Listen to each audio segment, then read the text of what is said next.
Welcome everybody to JCTV. We got the MartOnPC.com 250 here from Daytona International Speedway in the Pit News Truck Series.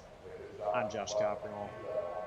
I've been looking forward to this race for a long time, and I am super excited to finally get to be able to be here, call this race. It's race day. Finally, got practice finishing up here. It's going to be a great race, as always here with the in the Pits News Truck Series, guys.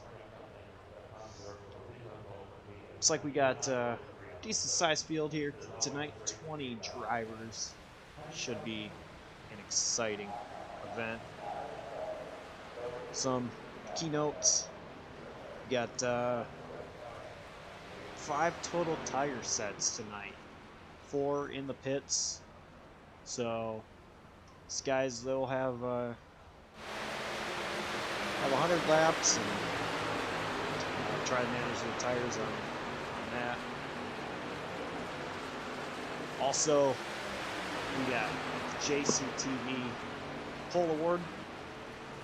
The driver that gets the most poles at the season end will get a nice prize thanks to JCTV. In the booth with me, I got Brian Haynes. Brian, hey Josh, how's it going tonight? It's going great, man. I'm excited to see this play out. I'm sure you are as well. Definitely got a good one. Yeah, absolutely. It looks like a good turnout. I actually loaded into the race just because I wasn't sure where they were at on numbers, but it looks like I'm probably going to hang out with you up in the booth for this MartinPC.com 250 tonight. Yeah, I'm definitely excited to have you up here, Brian. Well, we got qualifying getting underway now. Who do you think is gonna get the pole here? JCTV pole award. You know, honestly, there's some really good guys in this field that have come over from the Juggernaut series that used to be part of this series as well. And with a fixed setup, it's really just who can be the smoothest out there around the track. You know, I got a pull for my BKM guy, Kyle Reuter. He is one of the smoothest you'll find behind the wheel. You can't discount Alonso Chicano, Dakota Knoll. Both guys really smooth. Can definitely be a shot for the pole here tonight. Absolutely. I think you know, if he goes out there, Cameron Caldwell rather, might be able to sneak away with the pole, but I'm not so sure if he might go out and take the qualifying lap. Otherwise, I think Alonso Chicano, might get it. Right here we got Nick Dornick takes laps around his qualifying times. That high line up through 1 and 2 on his first lap.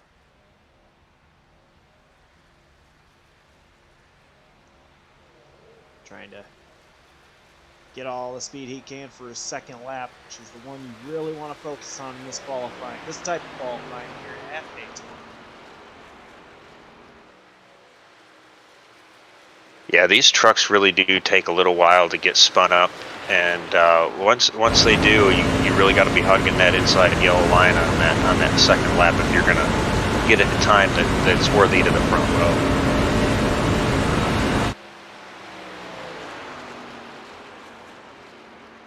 Put down a 52.9 for his first lap. Yeah, you got Brett Bennett now to the top of the board with 52.645. You know, they might sneak down into the high 51s here. Do you think? Maybe obviously low 52s. It might be able to. Right here looks like Brett Bennett is running a little bit up from that yellow line. In the corner here. It's not quite on it.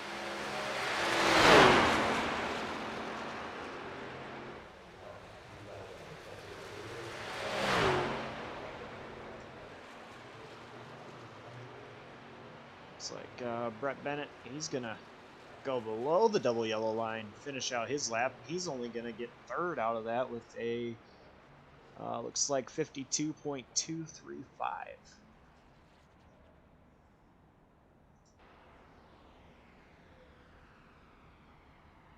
You know, especially with this being a fixed race and with this short series here, you know, we might see quite a few guys elect to not take time. There's sometimes an advantage to kind of riding it out in the back, but as we've seen here, uh, trouble can catch you whether you're running up front, middle of the pack, or at the back. It's really just a roll of the dice at times here. Oh, most definitely. You know, we got uh, 20 guys, it looks like, racing tonight, or rather 19, because I believe you are in the session as a driver, if I'm not wrong. So, you know, a lot of opportunity to be caught up in an accident, uh, and it's not fun at these kind of races. Currently, 15 drivers have taken a time. Don't believe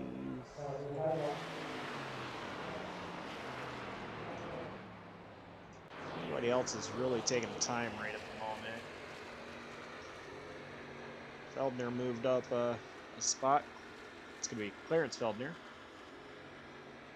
That was his second lap. So, yeah, we don't have anybody taking any time right now.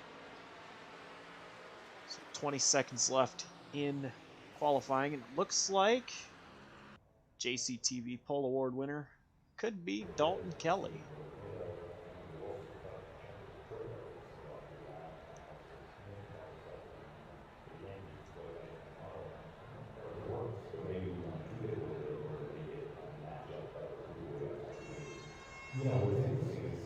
His time is winding down here.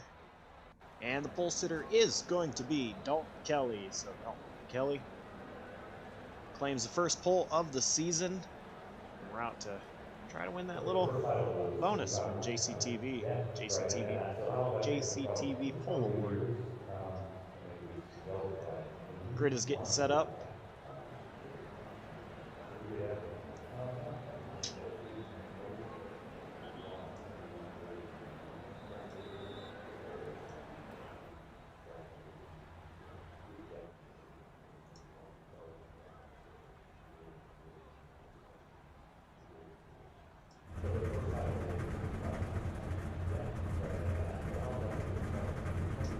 So, one thing I like to do here on JCTV is, you know, I always pick somebody I think can win this race.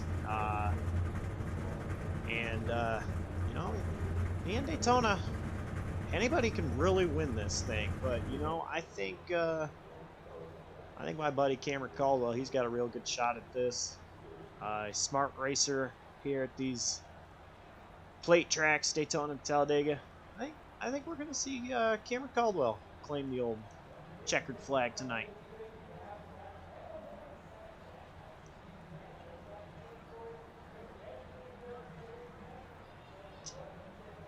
Alonzo Chicano, he's going to be our in-race reporter. Take some interviews under caution flags.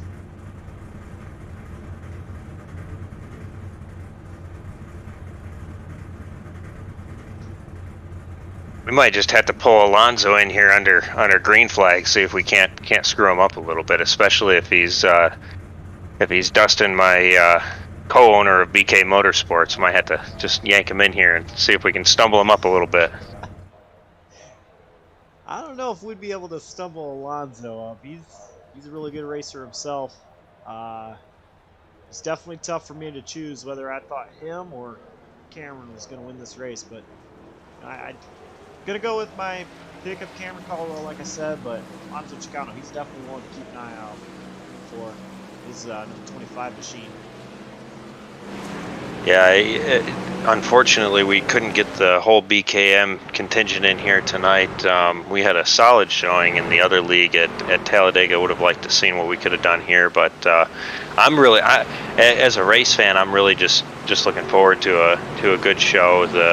routinely this group of guys, and we have a good core group of guys here that run the trucks among multiple different series, and they really put on a great show. And limited caution laps, just really good tight racing. The fans that are joining us here tonight are really in for a treat.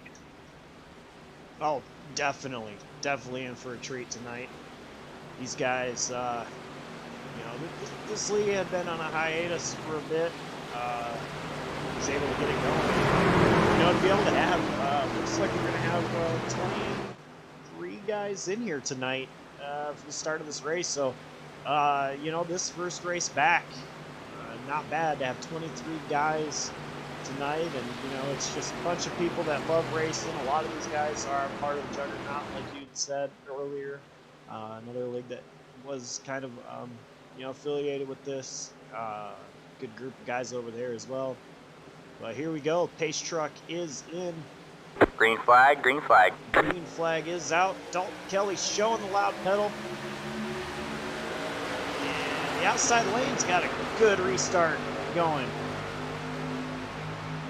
Yeah, it's tough here because guys really want to pull out, make some moves, but you really got to let these trucks really come up to speed and kind of settle in a little bit, see how these trucks feel in the draft. And these are a tough animal, because even when we run the open races, the trucks are just so close in speed here. It's hard to build runs, and you got to figure out where the runs are going to build and where you can take advantage of it. Looks like Kerfan is going to take the lead from the outside, but not so fast, because Jason Gracias is there on the outside with Alonso Chicano pushing him rather. Yeah, these guys are getting racy early, and I expect that we're going to see this 2 wide pretty much the entire night. Yeah, I think if they don't figure out how to get single file here soon, I think this is what we're going to see all night. And these trucks, from really just draft so well, get big runs. You're able to just keep this 2 wide racing all the way around this track. Yeah, it really props to iRacing over the last year and a half. They've really, especially for the trucks, made it a 2 and 3 groove racetrack, to where all the way around the racetrack you can build a run on the top or the bottom. And I think it's only made the racing even better at both Daytona and Talladega. I mean, we saw it at Talladega a little over a month ago, where you could, if we got single file, we could build a couple of guys in the outside lane, and we could start building a run towards the front. And I think that really makes the racing so much better. These guys, they don't want to, just single file for 100 laps or 99 laps. They want to be able to get up to the front, stay up there, and pray they are not in caution. Just be there. Yeah, I agree. And honestly, I think what it gives, I have a theory that if the guys can be racy in the beginning, one, they're not going to take as many chances right now, but they're going to be side by side, so they're going to be comfortable with being side by side. If you run single file the entire race and then expect to race double file or 3 wide in that last stage, guys are just going to be unsure of their trucks. They're going to get loose. They're going to get squirrely around each other, and that's when we have a lot of wrecks. So seeing a lot of activity and side by side up front is only going to make the racing better later in the race. Yeah, because at that point they'll be able to, see what their truck has now to be able to use that later on in the race. So they're not trying to guess, lap 98, lap 99, what their truck can do. Right here, they're doing everything they possibly can so that they know, all right, this is how my truck can build up the run. where if I'm in position to win this race on the white flag lap, this is what I need to do to ensure I'm going to make the right move and win. Yeah, you see Alonso Chicano right now on the outside lane behind Jason Gracias, and he's doing a lot of what we did at Talladega. He can build a really good push behind the one truck of Gracias and really get him up there. The problem is Chicano's going to start overheating, and he's got to back out of it. He's got to breathe that truck. You see him sneak out a little bit, get some air to that front grille, cool the motor down. He'll tuck back in and they'll make a run back up to the front, but you got to time that just right. Earlier on in the race, you don't want to blow your motor. Yeah, and you know, for the drivers that run, you know, the different NASCAR vehicles, you know, the Cup car, of course, with the digital dash, these guys don't have that digital dash. I personally run the Cup cars more than I run anything else. I barely spend any time in the trucks or the Xfinity, B-Class Cup, for that matter. So other guys, I don't know, you know, how much time they really spend inside these trucks. I know Alonso spends a ton of time racing trucks. For other guys, you know, at Kirkland or Whitehead, you know, if they don't spend a lot of time in the trucks, then they really need to figure out where their gauge is so that, you know, if they are pushing somebody, they're not going to make a mistake of possibly blowing their engine. Yeah, you know, and for the fans that are out there that maybe aren't in tune with kind of the different rigs and how the drivers are set up, when you run a style vehicle like the trucks that have an analog dash panel and not the new digital style that the Cup cars have in game, you have to find tools outside of the game to assist in that, to let you know when you're overheating. You know, some of us run glass cockpits with tablets. We also have some on-screen tools that we can use, but it's all driver's preference, and that's something that's really unique to virtual racing versus in real world, where you're kind of constrained to the gauge panel that you have.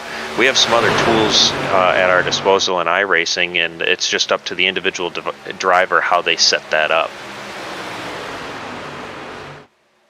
I know that 9 truck has a flag indicator on his rig that strobes the different flags when they come up, so he sees it right in his face, and he doesn't have to be reliant on hearing it audibly in the game or seeing a small flag icon in the top left of the screen. So again, small little driver preferences that these guys can make to make it a little more comfortable.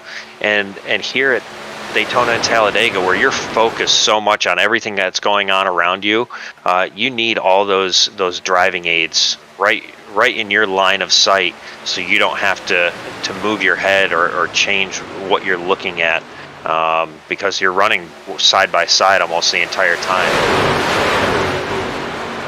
Yeah, and I guarantee you, the drivers like Gracias and Kerfin, who are leading the lines, they're looking not only out front, but in their mirror. Drivers like Chicano and Whitehead, they're also looking at the just trying to make sure that, you know, they stay and you know, that they're not getting too close to the other line, the inside line not getting too close to the outside line, because they don't want to cause, you know, they don't want to be the reason the wrecks happen. Yeah, you're exactly right, and especially for Chicano or Whitehead that are, you know, doing a considerable amount of pushing to the front too. The guys in the third row, they're watching those guys, because there's a age-old saying here, and with this package, is don't push the pusher. And that's how you get into trouble really quick. These bumpers don't line up really great. You have to be very meticulous in how you push the truck in front of you. If you add a third truck to that and make contact, it'll spell disaster every single time. Every single time, absolutely. Those guys, you know, those guys in the second place line, or the second place truck in their lines, they're making sure that the person directly behind them is because that Yeah. is just as bad as going into the outside lane, coming down the inside lane. Oh, we got one in the wall. The Ford truck there of Clifford Caravo. I think I pronounced his name correct, and he looks like he's going to back out of it. We don't have a caution. Sorry to cut you off there. Oh, it's all right. He's got a lot of right side damage though, but struck a bit.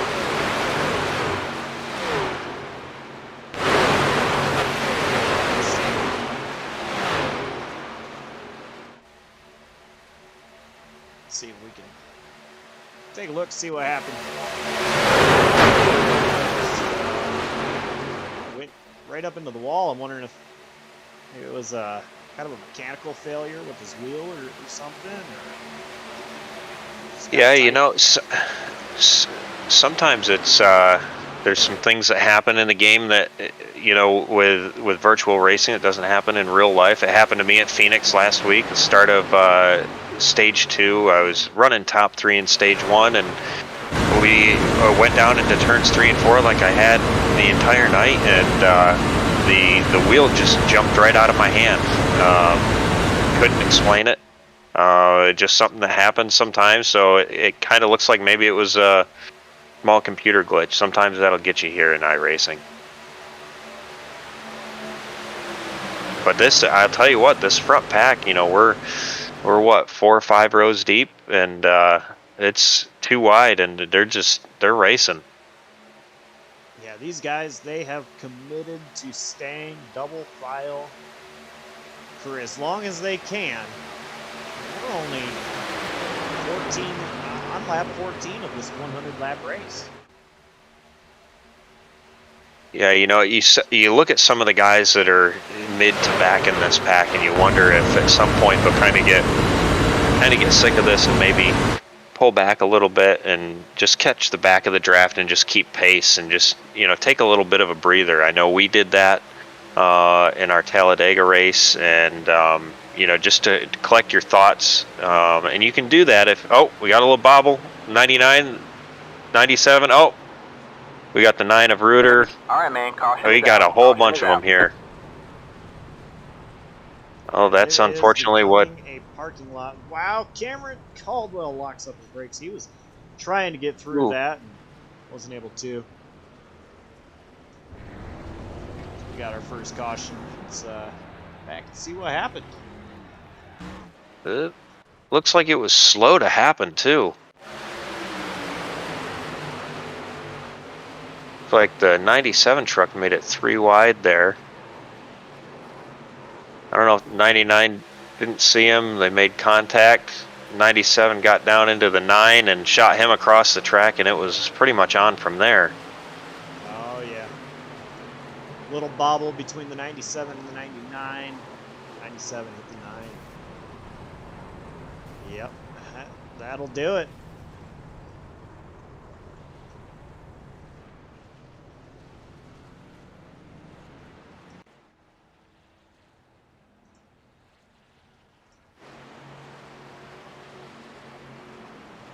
Yeah, it's, you know, if you're gonna make a move to the middle, you got to be confident about it. It looked like the 97 was, but it's real hard to tell if the 99 just didn't know he was there and kept coming down.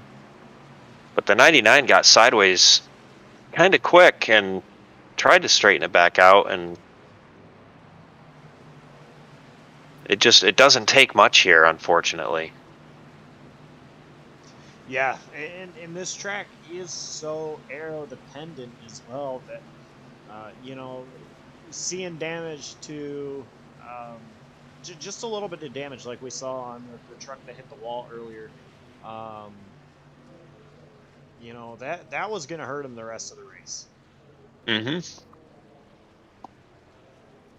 Well, looks like we got some pit stops going on here. And I believe Mike Tellier stayed out. Kerfan came in. Everybody came in except Mike Tellier. Tellier's got some damage from that. the first few guys only took 2 tires. Oh yeah. Yeah. Taylor has a lot of damage on the rear of his truck.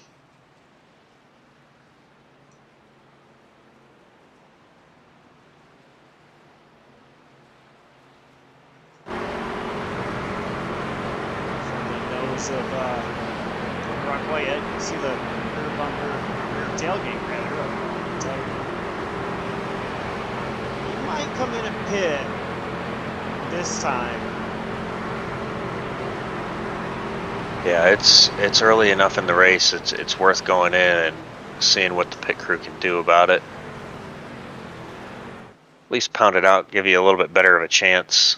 And Mike Tellier is going to come into the pits, as well as looks like Dalton Kelly and the 47 of Brett Bennett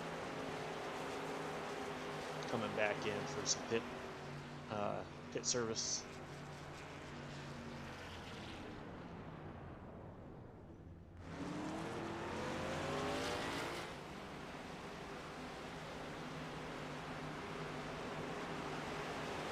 So lights on the pace truck are out. Now one thing these guys do is they do have a choose cone rule, like the real NASCAR guys do. And I'm not 100% sure. I would have to double check on this unless you know off the top of your head. If they do not have the choose cone rule for Daytona, because I know the real NASCAR rules do not do it for road courses, Daytona and Talladega. I'm not sure if these guys are going to do that as well, where they are not going to. I believe that they're not using the choose rule here. However, they may allow the front row to choose. That would make sense. Usually it is leader has choice, inside or outside.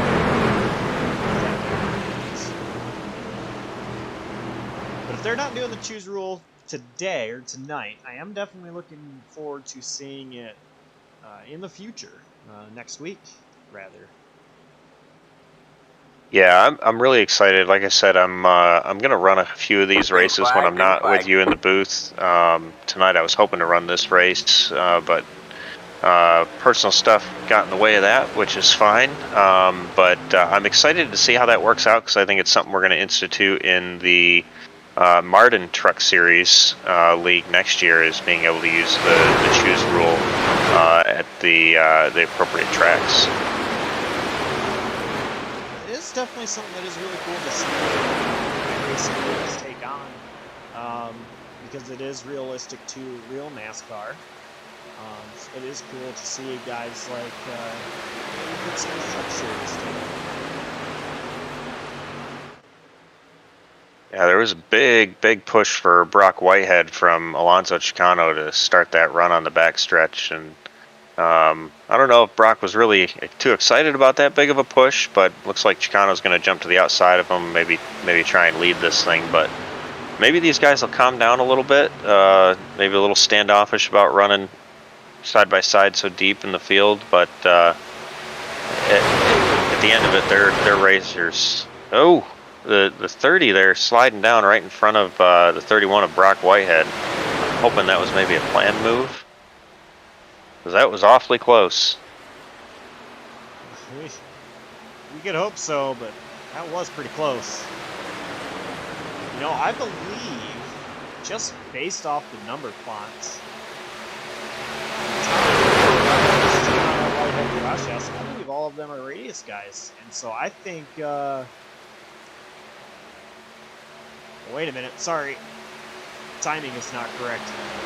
I believe Chicano, Grouchhouse, and Kirkman are all teammates for Radius. And so Kirkman was just his teammates, Grouchhouse and Chicano. Yeah, certainly one of the advantages here of having Discord and having your teammates and being able to talk. These races would not be near as exciting or with as few cautions. Oh, as I say that, we have cars spinning to the inside on the backstretch. We had 3 of them down there. All right, man. Caution is out. Caution is out. Well, let's go check, see what happened. I did not get that on live, but just 3 wide gone wrong. I can't tell us that. 24. 24 got. You know what? Okay, so having a hard time seeing numbers, but it looks like the 47 came down or went into the middle. 24 got down into him, and I couldn't tell the other number there. Is that 14? 74? I'm not 100% sure who that is. That one looks like the 4. No. The 21. Wait, no. Yes. Yeah, I believe that's a 21. I think his numbers are a little are different in timing and scoring is what we're seeing on the. That makes sense. It's a pretty cool number, the red, white, and blue, but yeah, that is. Yeah, it looks like there's some squirreliness on the 45 of Dalton Kelly, but he was fine. The 47 decided to go to the middle, and it looks like him and the 24 were arguing over the same piece of real estate, and didn't work out too well for him. There's got to be a lot more give than take at this point in the race, and it's hard as a racer. You don't want somebody sliding in front of you or taking your nose off, but sometimes you got to have that cooler head and recognize hey, you can get them back later. Let this one slide. Yeah, definitely. While we're under caution, I want to bring in Alonso Chicano, currently leading this race. Alonso, it's been looking crazy out there so far. Of course, it's only the second caution, but what can you tell us from your standpoint how this is going? First of all, it's nice to hear that familiar voice again. But yeah, man, it's been crazy. These trucks are super sensitive. Anytime you get anyone on your bumper, even without them touching you, it's like the air. There's like a bubble. I was talking with my teammates about it. It almost feels like there's like a steering wheel on the back of your truck that controls your rear wheels, like in a monster truck or something like that. So like, especially entering the corner, it gets you like super squirrely anytime somebody's like anywhere near your back bumper.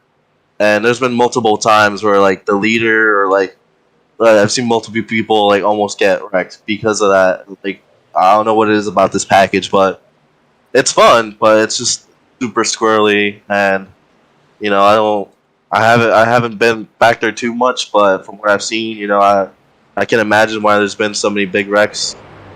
So it's gonna be an interesting one for sure.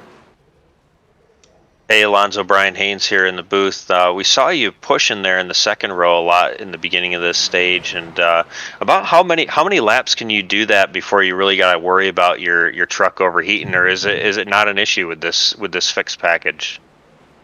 Well, it depends on how aggressive you are. I was kind of experimenting some laps and trying to see what I can do, being fairly aggressively. Also, you can't be as aggressive as you usually are with how sensitive these trucks are, like I said. But if you're going flat out, I would say like something I would do on like the last few laps. I wouldn't do it for more than 2, honestly. Just being on someone's back bumper. I was there and I was able to stay right behind. I think it was Jason, and kind of like push him with like air, and I was able to stay okay temperature wise, but being right on his bumper pushing him, I wouldn't do it for 2 laps. Really good. Well, we're enjoying what we're seeing out of you so far. Good luck the rest of the way here in the first stage. Thank you guys so much. I hope to talk to you again soon. That was Alonso Chicano, driver of the number 25, Celsius Chevrolet for Radius Racing, currently the leader. About to go back green. That pace truck is going to make the hard left down pit road. Alonso Chicano, Green he is flag, going green to flag. get this race restarted. It looks like he's got Jason Gracias right up on his back bumper. Again, they're teammates, so they're trying to make a little bit of distance here on the outside. Looks like they get their teammate back down there in the bottom, the 31 truck there, Brock Whitehead. Or no, Brock Whitehead is not one of their teammates. He's just kind of splitting up that party there for Radius Racing. Yeah, so Radius Racing, and they do not want any part of him. So the 30 of Kerfin and the 12 of Caldwell, they went to the outside to get the 31 out of there. He's just messing this party up for Radius Racing. I think Radius Racing's just kind of settle in, and if they're gonna shuffle them, be a little more organized about it. Yeah, And it's I don't think Radius Racing won that battle, but I'm not so sure come the end of it that they're not going to try to win the war, because Radius Racing makes up a good chunk of this field tonight. And if you look in the top, 6 drivers, 4 of them are Radius Racing. and for the fans watching, they're probably wondering why is it a big deal to get him out of there. Well, when you have a large team like that, or any size team of 2 or more cars, you kind of have a game plan for how you want to run the race. And with as many trucks as Radius Racing has, they have it mapped out how they want to run each stage in the entirety of the race, and the 31 is not a part of that. And having that 31 up there pushing their lead truck in Alonso Chicano can really disrupt the flow of their race. So look for them to figure out a way to get him out of the shuffle there. Yeah, and Radius Racing is coming on the outside. Gracias being pushed by the number 12, Caldwell. So advantage Radius Racing with the top 5, 4 of them being Radius Racing at 31. Only one still not a part of that group. He's sitting second place on the bottom, so Alonso Chicano leader, he's got no teammate behind him. Directly behind him, that is. That outside line now only being 2 trucks back to back. I think this outside line might start to stall back, unless if looks like for 45, I believe that is.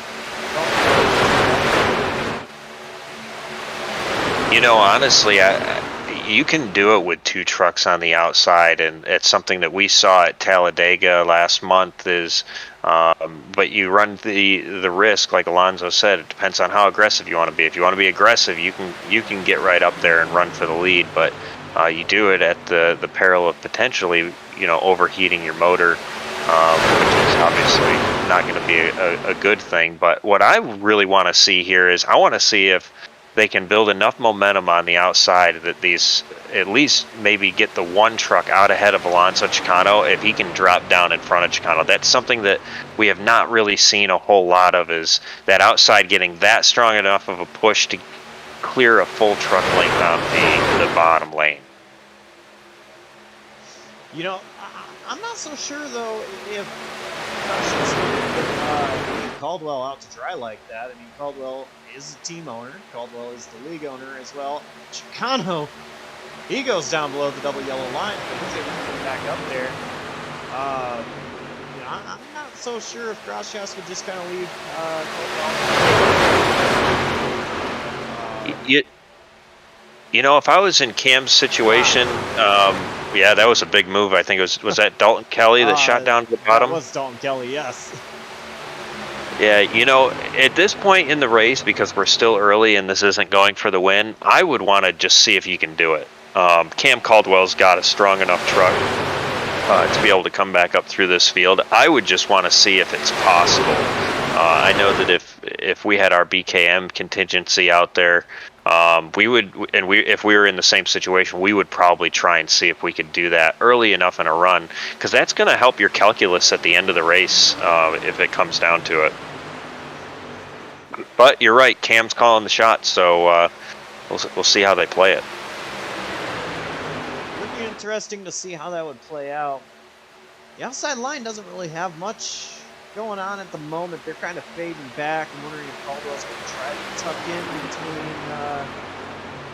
Dalton Kelly and Mike Tellier. It's another radius guy, Mike Tellier. I think that hole is closed up now. Not quite, but he's not able to get it. Yeah, they backed off a lot more than I thought that they would. You see him sneak back into line there around 5th and 6th.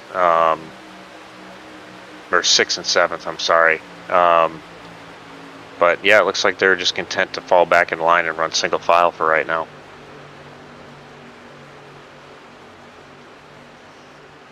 May not be, what a lot of people like to see.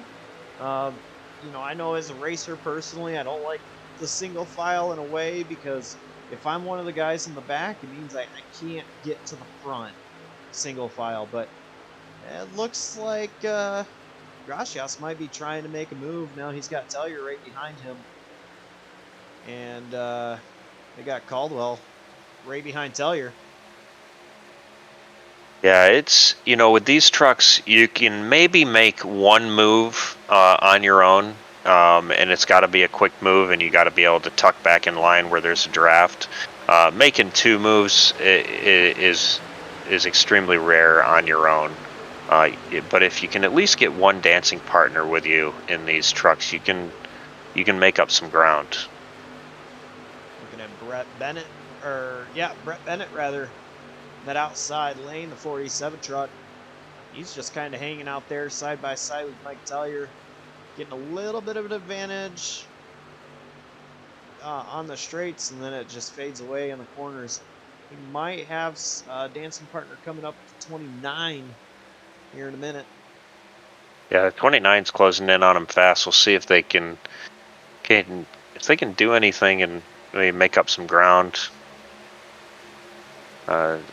Lap truck wisely getting to the bottom of the track. That's something that I like to see, that on these long, big, wide back straightaways that they're using the bottom of the track. I know in some leagues it's been a rule that they need to be at the top of the track. I personally am not a fan of that. I think they should be getting to the bottom, so it was good to see there that the field could go around them on the outside.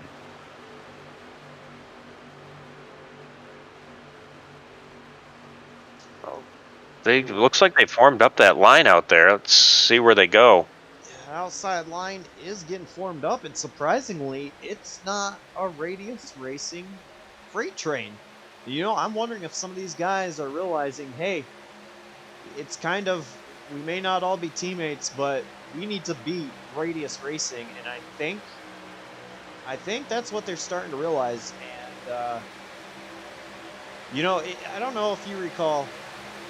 I believe it was the 2016 Daytona 500. The Toyotas changed the game for restrictor plate racing in that Daytona 500 because they were working together so well. And nobody else, the Chevrolets and the Fords, they weren't prepared to, do more of manufacturer teammates rather than teammates. Before it was okay, you'd see the Hendrick guys with the Hendrick guys, the Penske guys with the Penske guys. After the Daytona 500 in 2016, it just became, all right, now we got the Toyotas all working together, Fords all work together, Chevrolets all work together. Didn't matter if you were part of RCR or Hendrick, you're now teammates. We want the Daytona 500 to come back to Chevy. Those Toyotas, they work together so well. And then, of course, who ended up winning the race? It was the Toyota driver, Denny Hamlin. And so I think these guys, of course, now we've got a Radius guy on the outside. But I think these guys, they're like, all right, if we're going to beat these Radius guys, we need to work together. Make sure one of them doesn't win. Well, I'll tell you what, though. The 31 truck of Brock Whitehead is wearing out Alonso Chicano's rear bumper. And I guarantee that Alonso is in his rearview mirror all the way around this track. But to your point, Josh, you're 100% right, and I think we're starting to see the tide turn in these truck series because, like I said, a large contingency of the drivers and teams that are here are also running in the former Juggernaut now to next year to be the Martin Truck Series and some other truck series. But you're starting to see some more inter-team communication. It may not align to manufacturer like in NASCAR, but you're seeing teams kind of work with other teams and kind of build little cliques for these races, because even a team like ours, BKM, that's 4 trucks strong, you still need a good draft. And when you go into pit, you kind of got to have 2 to 4 other trucks to build a strong draft when you come back out onto the track, because you may have to run down another pack of cars. And all that figures into the calculus for the end of the race and putting one of those drivers in position to actually win the race. Yeah. I remember there's been several times. It's like, all right, me, we are reaching out to other teams. All right, like, hey, do you want to work with us? Maybe not so much as teams as we are just reaching out to single drivers.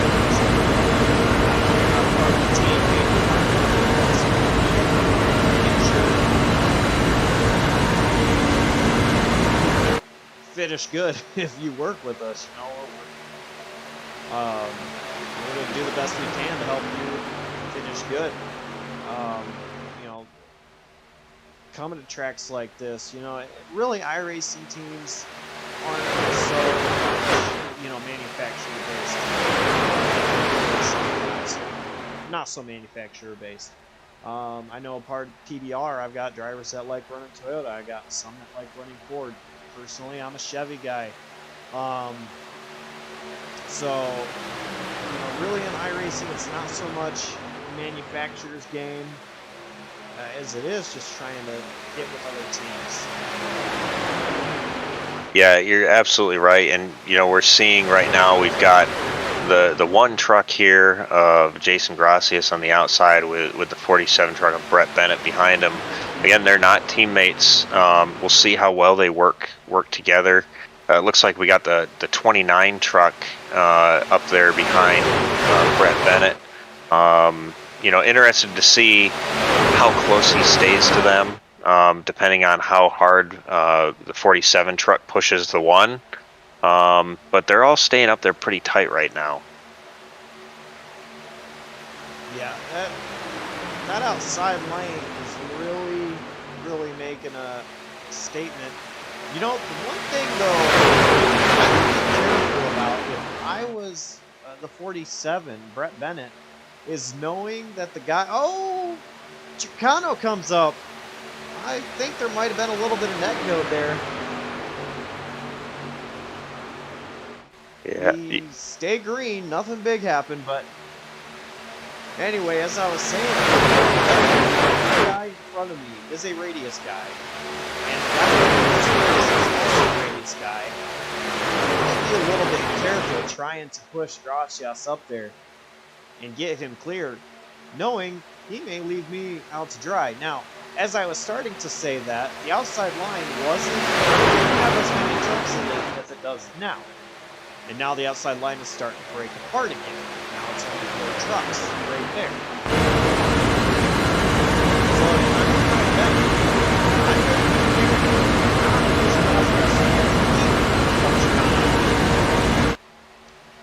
because then we're not going to have much help if I'm the 47. Yeah, the other thing that the 47 and the 97, who was just up on the top lane, he dropped down to the bottom. Those trucks do have a little bit of damage, and they probably can't really lead a pack by by being a pusher or in the middle of the draft, it's hiding the defects of their cosmetics right now. So they're kind of relegated to a situation where they can only be a pusher in this race, except maybe off the last corner. But that's definitely something you have to keep an eye out of, guys that are still running that maybe have a little bit of damage. Looks like Grashhouse is going to tuck in behind Whitehead now. And that's going to be Brock Whitehead. We do have two Whiteheads in the race tonight. Second.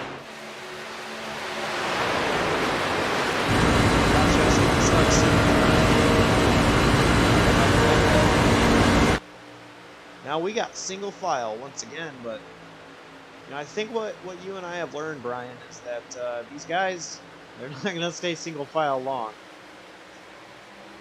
No, not at all. It looks like they're taking a breath right now. You know, they're coming up on halfway in this race. Also looking at their pit window. You know, at Talladega last month, we were coming up on a pit window in the final stage, and we were all still double wide, and you know, BKM was running the outside, and we had a team of cars on the inside, and we were kind of at the mercy of them. We couldn't just swap with them and say, hey, we're gonna go into the pits this time, can we swap lanes with you? You're kind of at the mercy of them. Either you come when they come and you all try and get on pit road at the same time, or you got to come the lap after them. So there might be a little bit of a gentleman's agreement here, but with the large contingency of Radius guys out there, they're kind of going to dictate you know, where everybody's going to run and when everybody's going to line up for pit stops. So that's a huge advantage to them.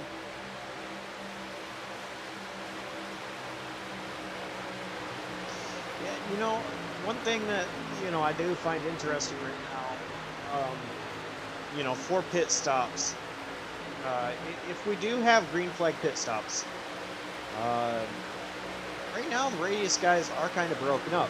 Got first, third, fourth, looks like 7th, 8th. So they're all kind of broken up right now. I believe the other Radius guys are out of the race. 24 truck still staying out of the way. But yeah, you know, Radius Racing, they're all kind of broken up. If it comes down to, you know, green flag pit stops, do you think that, you know, Radius Racing may kind of try to play around just a little bit, you know, maybe wait until the absolute last minute to say pitting? I mean, Alonso Chicano leading this race. You know, if he just comes right off turn 4, keys up and say 25 pitting,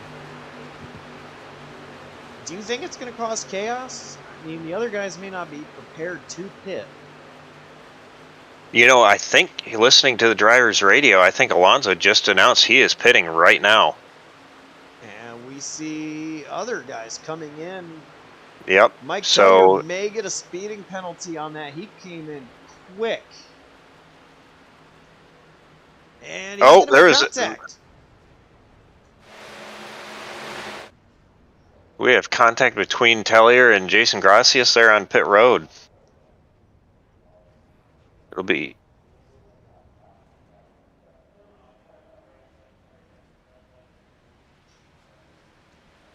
I don't have a very good camera view on that, but Mike Tellier, he was able to get it in to his box. Surprised race control didn't call a caution on that. Yeah. Rest of the field is coming down to pit. Oh, more Ooh, contact. there's some more. Oh. I believe that was 21. Yeah, it looks like a lot of disagreements on pit entry, and it's real tough here because it's a real wide entry. You can carry a lot of speed, but once you get on those brakes and start locking it up, you start to lose control of your truck, and that's kind of what we're seeing here on this cycle of pit stops. It'll be interesting to see how they all come out and how they all bunch back together. If we get two separate packs, or if they wind up on the track right around each other. See the teammates of Dalton Kelly and Brett Bennett coming around the track right now in turns 1 and 2. And I think we got some of the pack coming up behind them. Yep, it looks like we got Alonso Chicano coming up. They're going to pull up right in front of them and try and break this up. Alonso Chicano and the rest of the Radius guys that are out there, all 4 of those drivers are Radius guys. They did not want any part of it. They pulled all the way out to the wall. Now we've got a Radius Racing freight train, 1, 2, 3, 4. The rest of the drivers are going to have a tough time hanging on to this. Yeah, it looks like the short bus long distance team is going to tag right onto them. So, but I don't think that made the Radius guys very happy. Definitely not. They were hoping to run away with this. Dalton Kelly, he is there. He pulls to the outside. He's got Brett Bennett along with him. It looks like is that Nick Dornick there with them as well?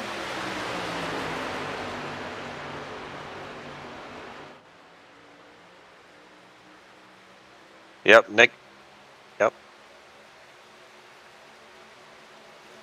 Yeah, it seems there's a little disagreement on the race radio right now, and that's another thing. Just like real racing, you know, there's great opportunity to earn respect and lose respect, and I think that move coming onto the speedway there might have cost short bus long distance racing a little bit of respect in the eyes of Radius.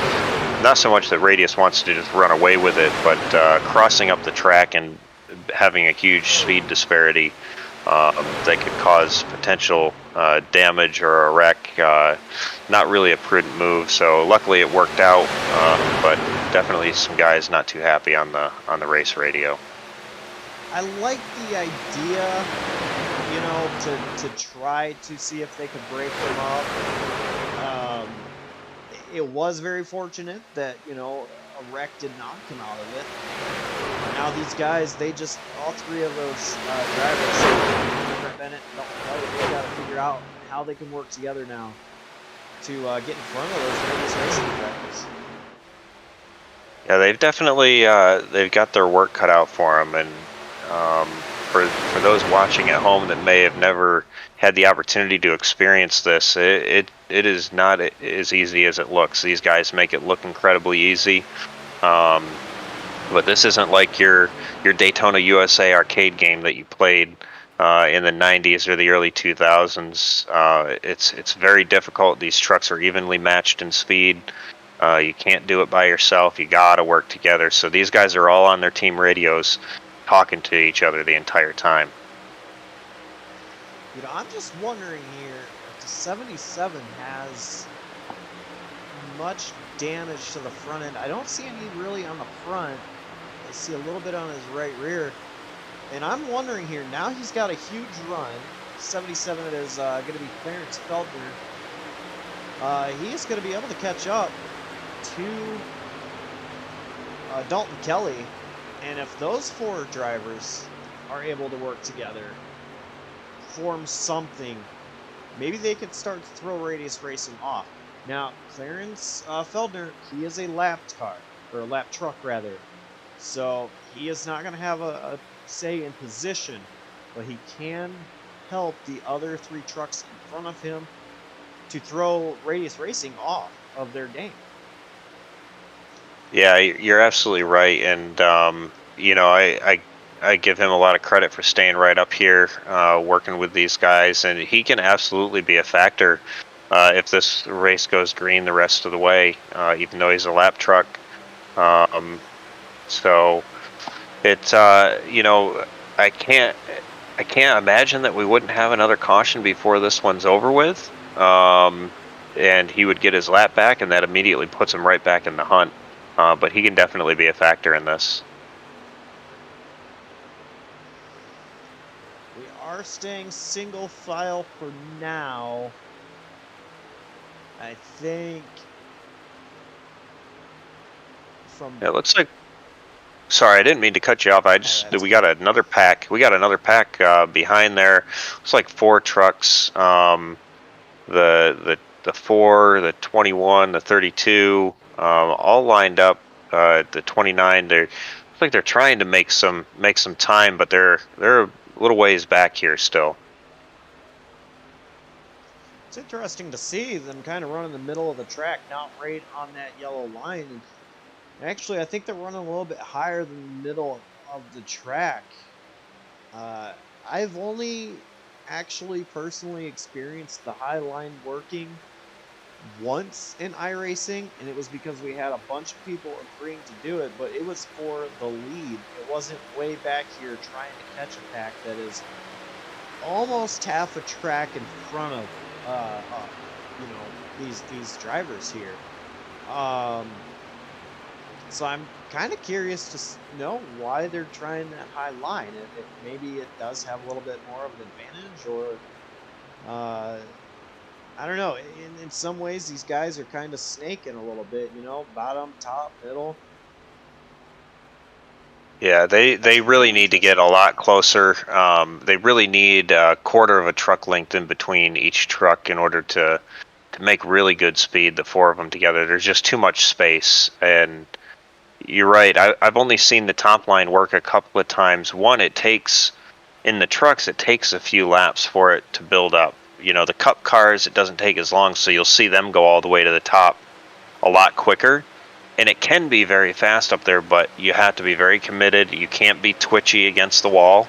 You can't be scared about being next to that wall, but you can make some speed up there. But variations in skill and talent level, and in some cases when we're running open setup, how the setups are kind of dictate that. But we're back up front, and it looks like they're pushing the 1 truck to the lead right now. I'm a little bit surprised to see these guys side by side for the lead, but yeah, Gracias, he is up there.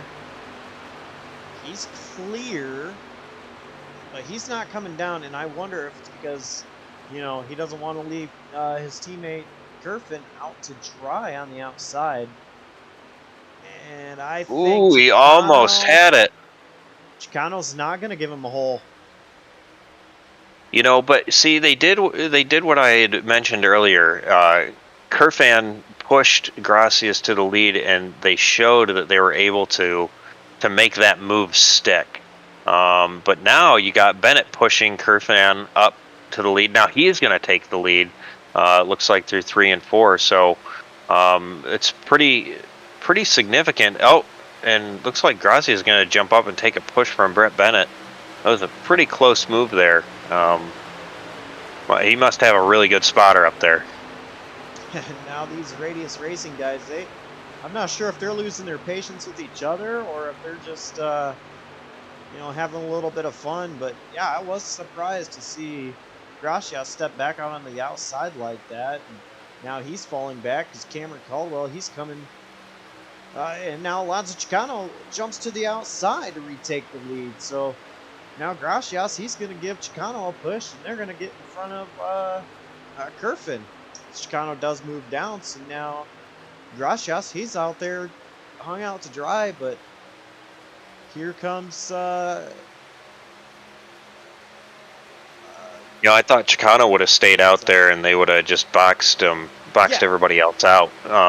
But having raced against Chicano now for well over a year, he wants to run that. He wants to run that bottom. If he can lead, he wants to be out there in front. So they might have to hire somebody else on Radius to jump out there on the outside with the 1 of Gracias if they want to box everybody out. Yeah, talking about Chicano, when we interviewed him earlier, he said it's great to hear that familiar voice, talking about me, it's because it seems like every single time I commentate a race, Chicano is in it. And he is always one that I go and interview because he's always up front. He's a smart racer. He knows what he's doing. He likes to get the job done, and he, you know, I would have to go back and look at every single video broadcasted by JCTV to figure out how many of those races he actually won. He's or even just finished in the top 3 in general. And I guarantee you it is more times than not. Yeah, I know the last race that you and I called. I think the last time at least you and I were in the booth together, and you invited me in, was Richmond, and he pretty much cleaned house there. He did the same thing in our league, and I felt in our league I was the only one that could run with him at the end, and had a shot before I was unfortunately taken out with a handful of laps to go. But yeah, he definitely has an impressive streak when you're calling the races. So. I wouldn't be surprised if he has you over calling more of our races in the Martin Truck Series next year, just to make sure he gets set up to run for another championship. Yeah, he loves winning. He loves trophies, and he loves me calling the races. We got a couple drivers side by side. A couple lap trucks. They're going to give him plenty of room. They had to squeeze, and Tellier, being a radius driver, unfortunately had that early mishap on the track, and then a little mishap coming to the pits. So he's struggling right now with a damaged truck, and he was on the lead lap. He's now down a lap. So that kind of shuffles things up if we get a caution as far as who the lucky dog's going to be. It looks like right now it's Clarence Feldner. And Mike Tellier 1 lap down. Yeah, and Clarence Feldner, he's got the advantage being in this lead pack. Now, Mike Tellier, he's not gonna be in the pack, and so unless something happens to Feldner or Feldner is involved in a caution, Tellier would not get the lucky dog or even really have a shot at it unless if he is somehow able to get back in this main pack and pass Clarence.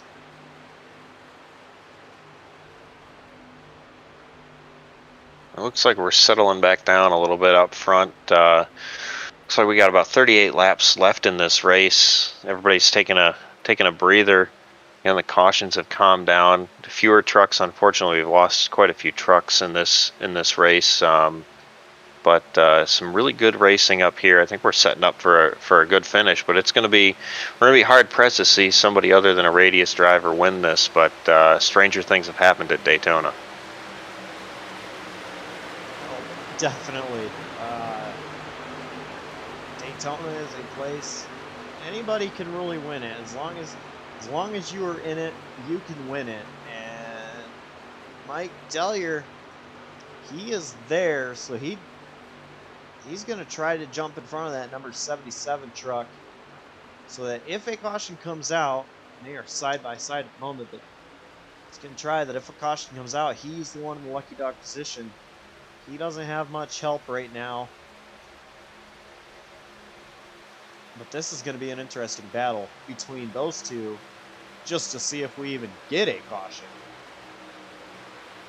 Yeah, it's, definitely you got Feldner and Tellier right there hoping for a caution, but with so few trucks left in this race, you worry if a caution would wipe out the rest of the field, and you'd only have a couple of trucks left in the race, and we certainly don't want that. So really hoping that this one goes green the rest of the way. All the trucks are right here under a blanket.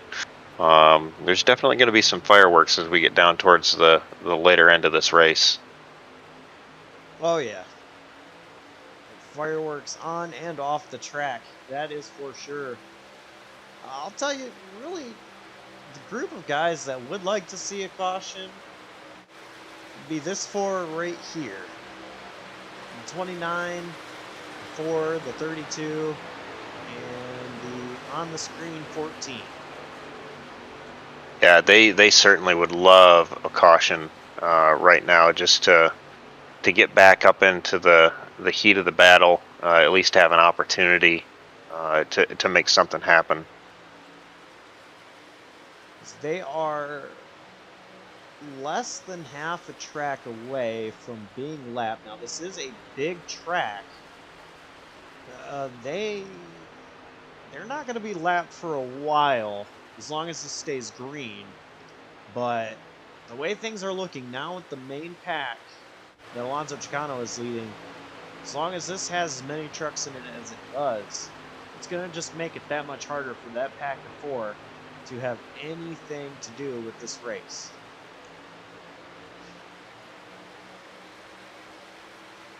Yeah, it's certainly going to be difficult if it stays green. They're just not making the time that they need to stay ahead of this lead pack.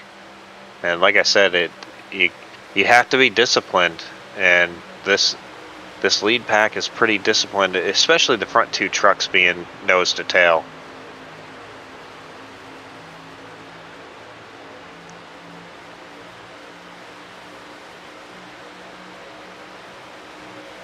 You know, Josh, it's really great to have you and JCTV back here helping out and broadcasting the In the Pits series, and it's really neat, the program that Cam Caldwell and Alonso Chicano have put together here for the In the Pits to really run an inter-season mini season that really allows a lot of us that are running full-length seasons elsewhere, that are now done doing that for the time being, but still want to get out there and race, maximizes participation, and with you being able to come on and help these guys out and broadcast, I know it means a lot to them, and I appreciate you having me step into the booth with you. I always like doing this with you and having fun calling these races.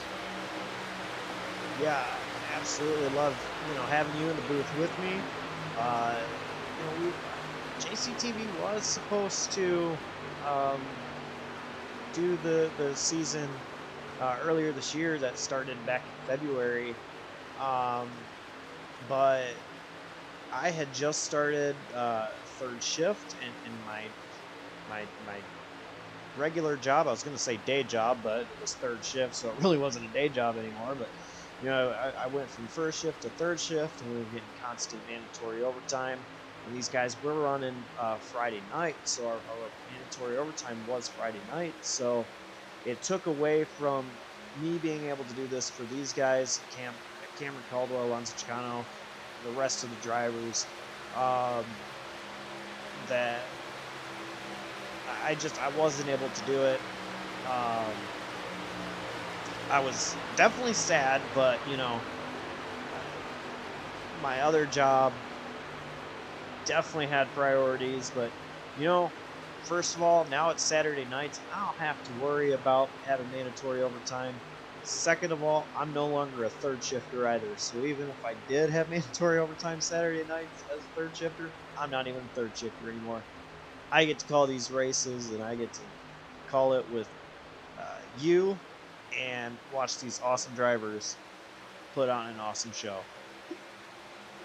It's certainly good to have you back. I know when they asked me if I would broadcast, I knew they were scraping the bottom of the barrel. I was glad when you jumped in, because I am nowhere near the professional you are, but I love being able to lend my voice and hang out and really draw attention to these guys and their talent, because it only helps us in our other series and draw attention to the talent that's in those series as well. And I like seeing the cooperation between the two series, and the synergies that are there, which is why I jumped on to sponsor this race and help these guys out, which is always fun to be able to help out in that way as well.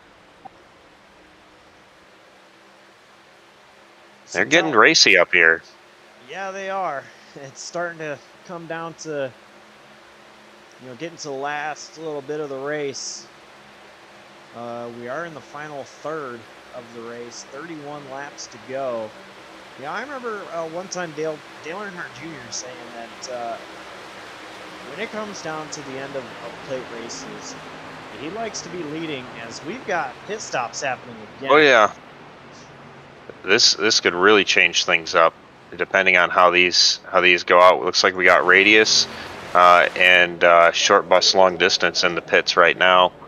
We also got the 63 truck in there as well. Going to be interesting to see how these guys come off. And the 63, he's an independent, so good on him for getting in the pits with this large group. Hopefully he has a clean pit stop and he can come out with them. Alonso Chicano overshot his box. That is going to slow him down a little bit. He's still going to be with this pack.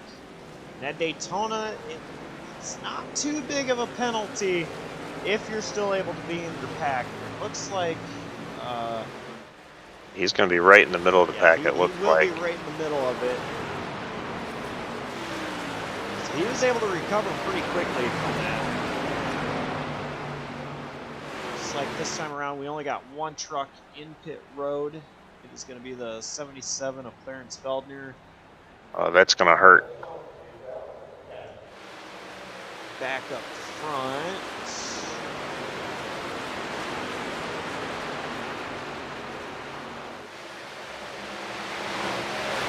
Chicano's going to waste no time getting around Dalton Kelly, try to get to his teammate Cam Caldwell. Cam will pick him up here in the short shoot into the tri-oval. Simple, easy pass there for Chicano.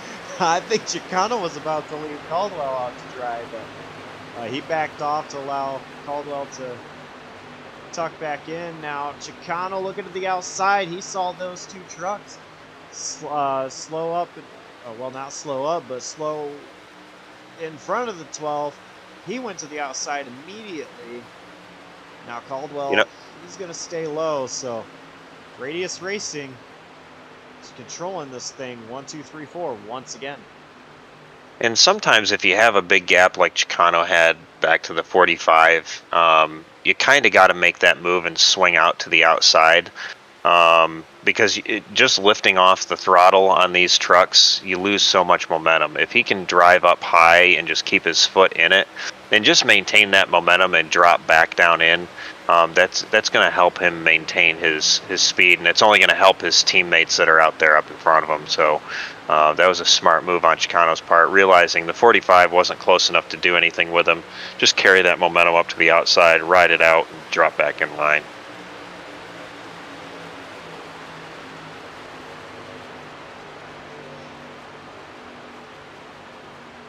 Oh, it's an all Radius Racing top 4 right now with the 1 of Gracias, 30 of Curfan, the 12 of Caldwell, and the 25 of Chicano. So pretty well executed there. They got their teammate Mike Tellier at the tail end of this line. Again, he's still a lap down. He's the first truck a lap down, so he would benefit if we had a caution.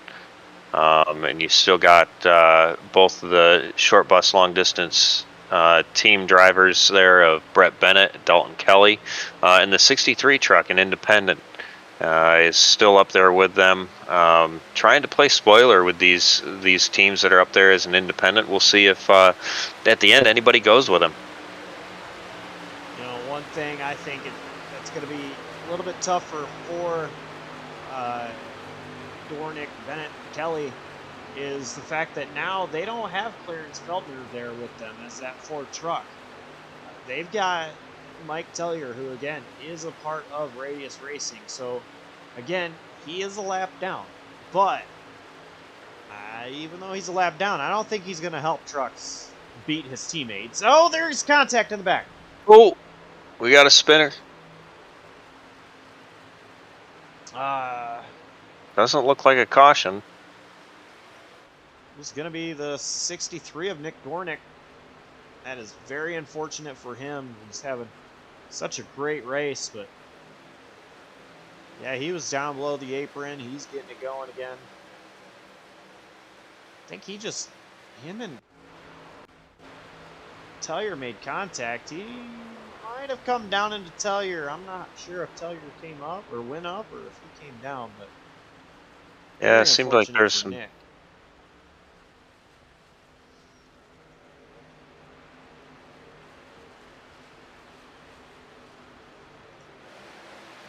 Yeah, race control said no caution for single car spin.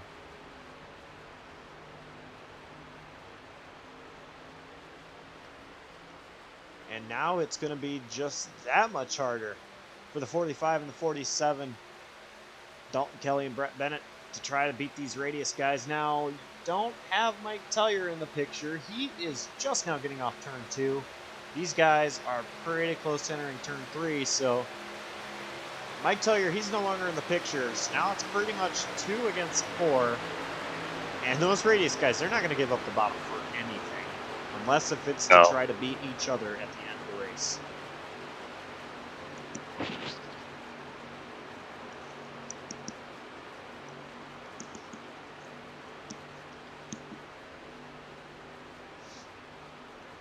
.24 laps to go.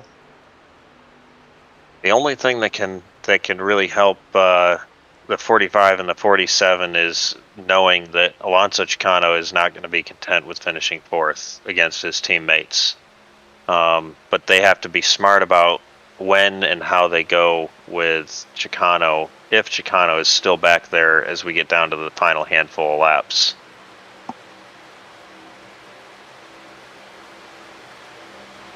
Absolutely. And Chicano, he's a smart driver. Chicano, he's going to time his move correctly. Or at least try to time his move correctly. I'm not, we don't know if it's going to work, but I assume Dalton Kelly, Brett Bennett will go with Chicano when Chicano makes his move. But you also got to think, Cameron Caldwell, he's tried his best to keep his truck clean all race long. He's not going to be content finishing 3rd. Kerfin, he's not going to be content finishing 2nd. These guys, they're going to try to make a move. Oh, absolutely, absolutely. None of these guys on the Radius team are going to be content with running 2nd, 3rd, or 4th. It's not in their DNA. It's the first race of the series. They're going to go for it. We got that other crop of drivers coming off of pit lane right now. The main pack going by. They're still going to be considerable ways behind when they get up to speed. I think all of them are going to be lapped down as well. Yeah, they're all lapped down now. Yeah, it's tough.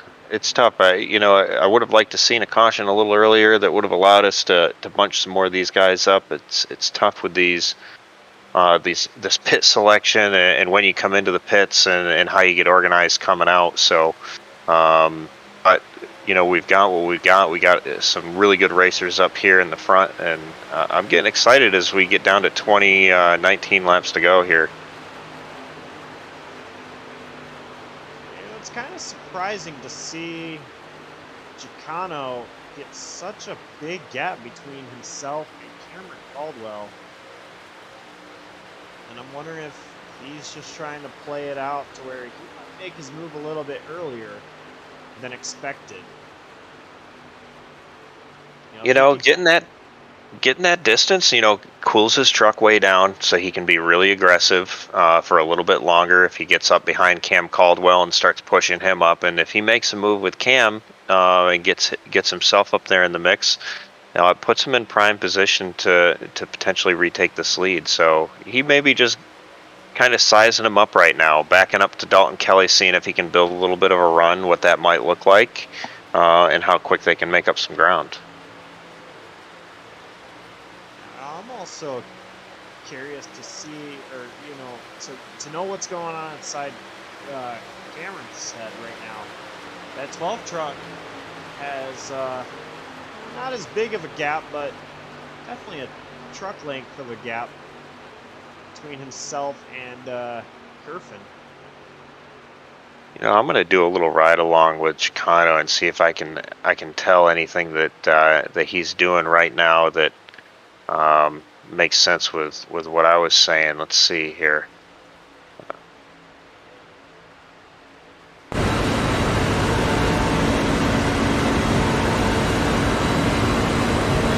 Yeah, it seems like Chicano's just really kind of, yeah, he's feathering off of it quite a bit. He's not really pushing his truck. He's kind of keeping a good distance, keeping a draft. Builds a little bit of a run and kind of backs down off of it.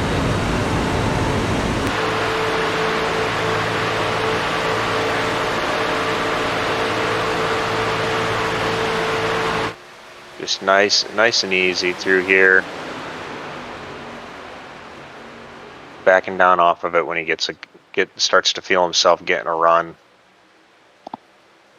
Not really pushing the upper limits on the RPMs. Not abusing the tires. The tires make less of a difference at super speedways than they do at other tracks we go to, but certainly when they do wear out, they'll start to get slick, and you'll see that rear end move around even more than what Chicano was telling us when we talked to him earlier in the race. So saving his equipment, getting himself set up towards the end is what I'm seeing out of Chicano right now. Looks like the tires that they're on right now are about 13 laps old, which isn't too bad, but they've got to make it another 18 laps. And these tires are only going to continue to get slick. And so, with the rear end moving around a lot, it's going to make it that much harder for these drivers to hang on to their trucks. Try to make those moves towards the end of the race. Yeah, it is. I can tell you, Josh, this is making me excited about Daytona in February with the Martin Truck Series. Last February, we had a phenomenal race there. It was too deep through the entire pack for the entire race. It was probably some of the most white-knuckled driving I think that I've ever done in any series, even in my real-life race car. Just white knuckle. We were all sweating beads by the end of the thing. Really good racing. So this is getting me really excited for that in February, and it's right around the corner. Yeah, it is crazy, how short the off season really is. We just finished up. Real NASCAR just finished up last week. The Martin Truck Series you're talking about, they also just finished up. These guys already looking forward to February. And it is just right around the corner. Yeah, and I know a lot of guys are making adjustments, adding to those Christmas lists for their sim rigs to get themselves set up for the new season. We see a lot of guys in the Discord swapping ideas and swapping components and parts, and it's an exciting time to be in the off season. New teams are forming. We got free agents hitting the street, going to different teams.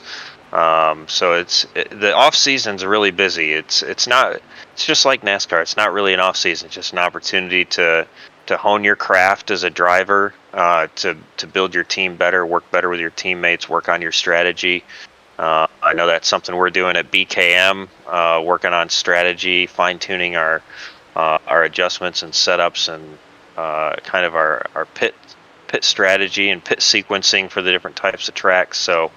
And this in the News Truck Series is going to be perfect for that. You're going to see a lot of guys trying different things as they prepare for their full length seasons in 2022. Something interesting just happened there. Dalton Kelly, he went to the outside. Alonso Chicano, he then stepped on the loud pedal, got right up to the bumper of Caldwell. Kelly tucked back into the bottom, and now Chicano, he's gone right back to where he was, having a big gap between himself and Caldwell. I think Dalton Kelly, he's done trying to play this game with Chicano, and he's getting all over the rear bumper. I wonder if I'm Dalton Kelly and Brett Bennett, I might try to get around Chicano. If I'm Dalton Kelly, get right up to the bumper of back off, get my teammate to my bumper, start making the move, and there they go. Just as I start saying that, He does go to the outside. Now they're going to be side by side, really trying to get that side draft. He's number 45, Dalton Kelly, still not able to do anything on that outside lane. Now Chicano again stepping on the loud pedal, getting right up to the bumper of Caldwell, but here they go on the outside. Dalton Kelly and Brett Bennett. They're going, and Oh, Kelly looked Gracias. like he scraped the wall. Gracias moved up. Now he's in the middle. They're 3 wide for 3rd place. Gracias, he does not want to be in the middle here, but Dalton Kelly, I think he is in the best position he possibly can be. Yes, he is. You know, I would have liked to have seen the 47 truck get up behind the 45 just a little bit sooner when they started that run on Chicano. I think it would have given them a better chance to make a stronger run quicker, because you really gotta, that move has to be almost a surprise move. It has to be very quick executed to take advantage of that run, but it worked out so far a little bit here for Kelly. It's forcing a radius truck to be pushing him right now with Brett Bennett in the 47 truck back behind the one. They're stacked up 2 wide for 3 rows here. You know what? I'm a little bit shocked there. If I was Chicano, I might have backed off to allow my teammate to get in front of me in that one truck there, so that it forces the 45 not to get the big run on the outside. Instead, now you've got 3 trucks on the outside, one of them being the radius guy, the other 2, Brett Bennett and Dalton Kelly. Yeah, as they approach the 63 truck here, they're telling him to go to the apron on the backstretch. Let the field leaders pass him by, so he doesn't disrupt the flow here of the draft, and he'll tuck back up behind these guys.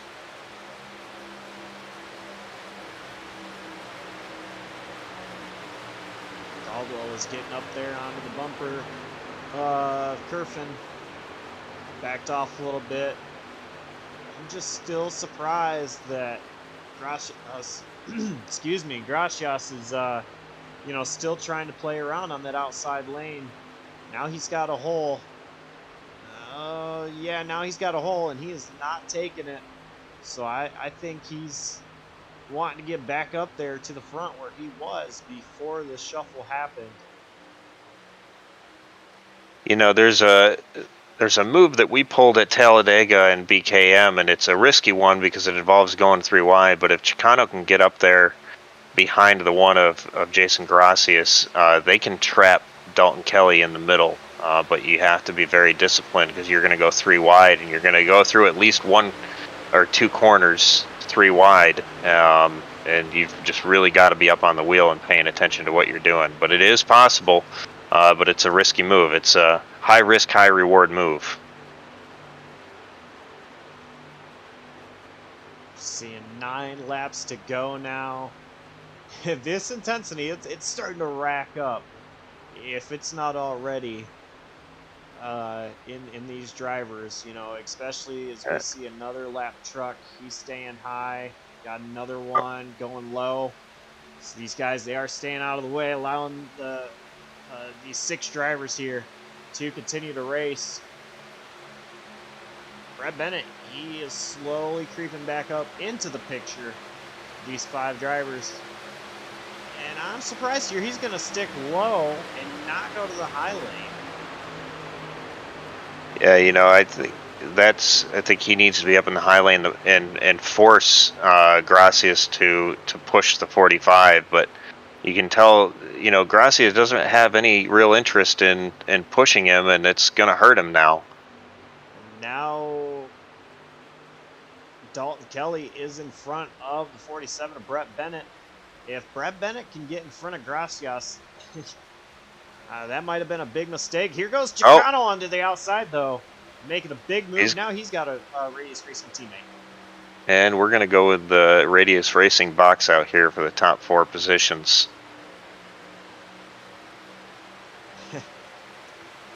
You see there, Dalton Kelly, he wants no part of it, trying to make a hole on the bottom underneath Caldwell. It's not going to happen. Chicano and Gracias, they go way to the outside, leaving a big gap in between the bottom themselves and huge advantage for Chicano. Chicano, he saw the opportunity. He took it.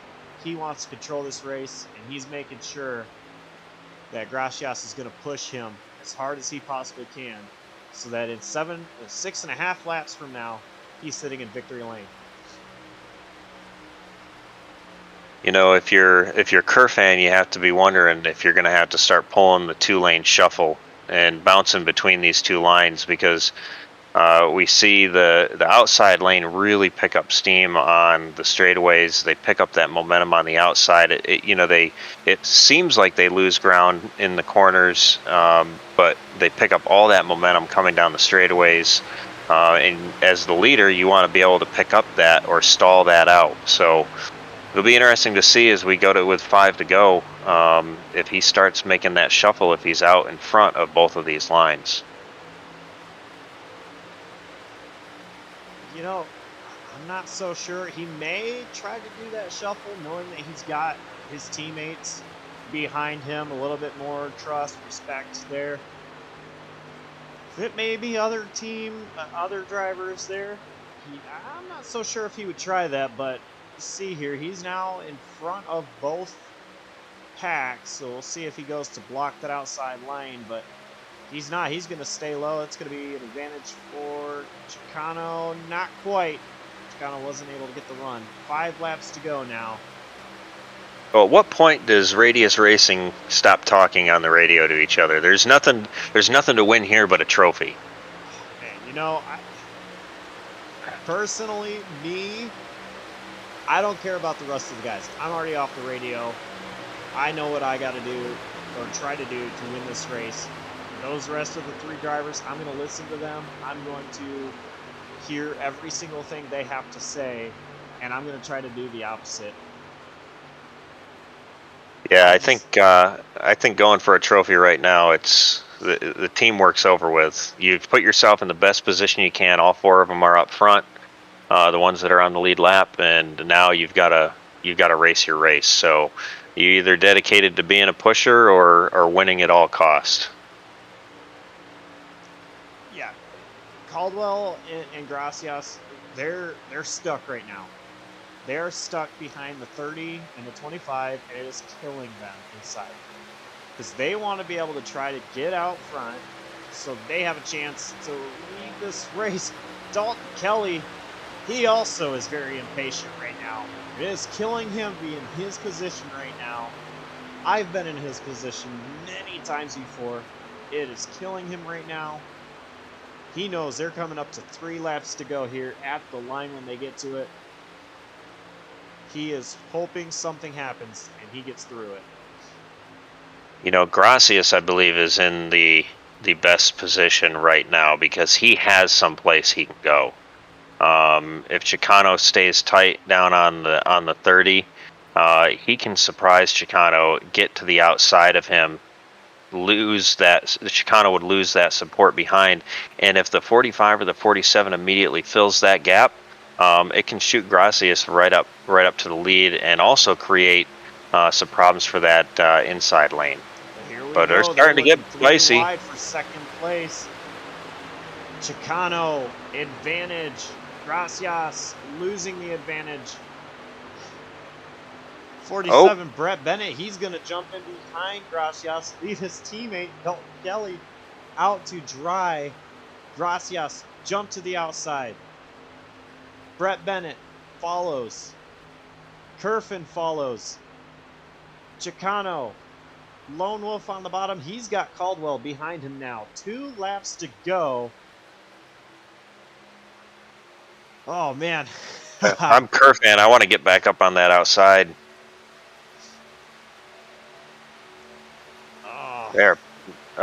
They are pushing for all they are worth right now.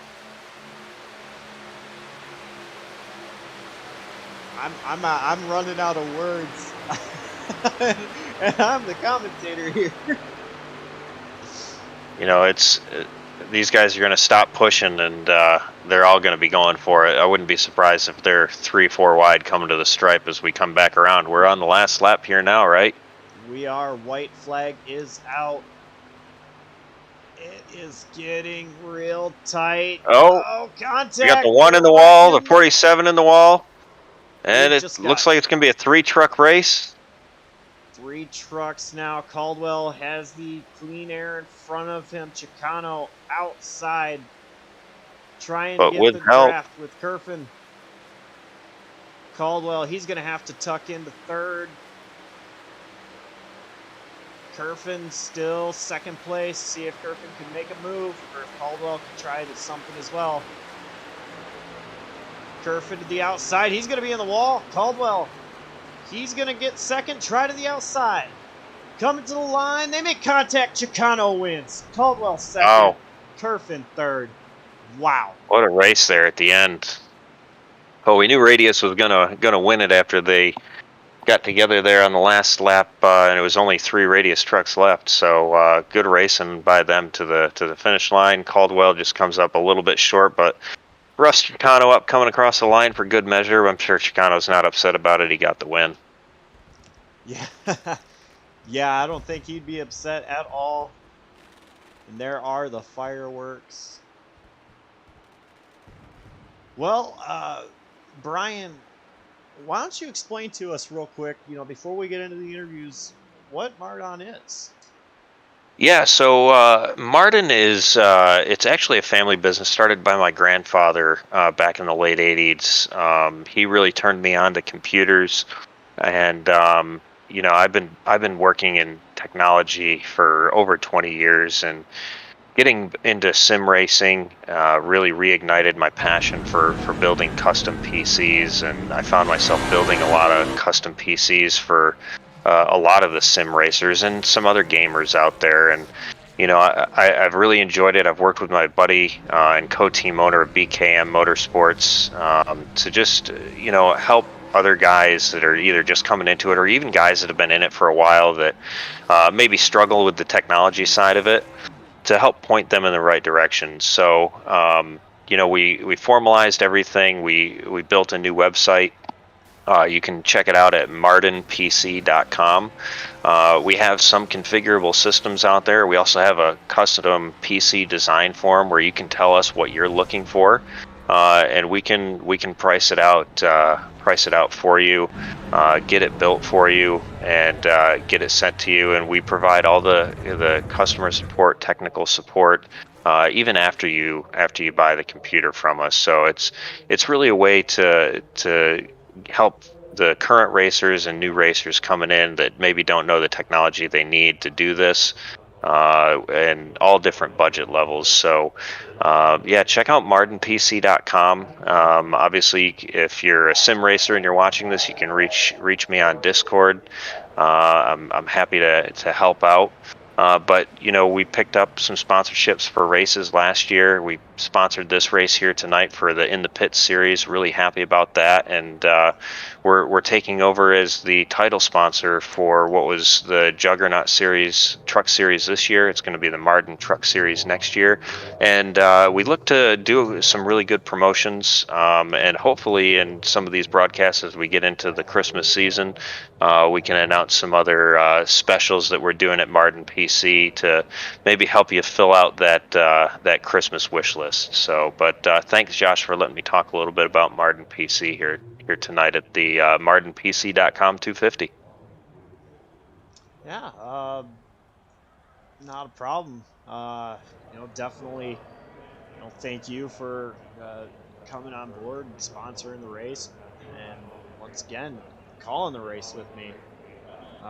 Let's go ahead and bring in our winner, Alonso Chicano. After a dominating race, Alonso, you found yourself in the right place at the right time. Got roughed up by Caldwell just a little bit there at the end, but you were able to get it done tonight. Yes, sir, man. What a race, huh? Wasn't that something? Yeah, man. Oh, There's just something about JCTV and you that get along.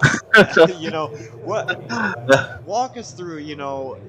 First of all, the whole thing, like when you were just backed up from Caldwell's bumper, for a long time, and it just seemed like um, you weren't getting up to Caldwell. You were just hanging back in fourth place. Had Dalton Kelly, Brett Bennett back there. Uh, what was going on? Was that part of your strategy, just allowing your truck to cool down, your temps, I your was tires? I was on just taking that time just to chill out and get ready for uh, go time, as I like to call it. And I knew that these guys, that they're teammates, so they're gonna try to get around us. They're gonna try to get any run they can. So the whole time I was just kind of keeping them back there, just so we could stay in a straight line, and some of us could save some fuel.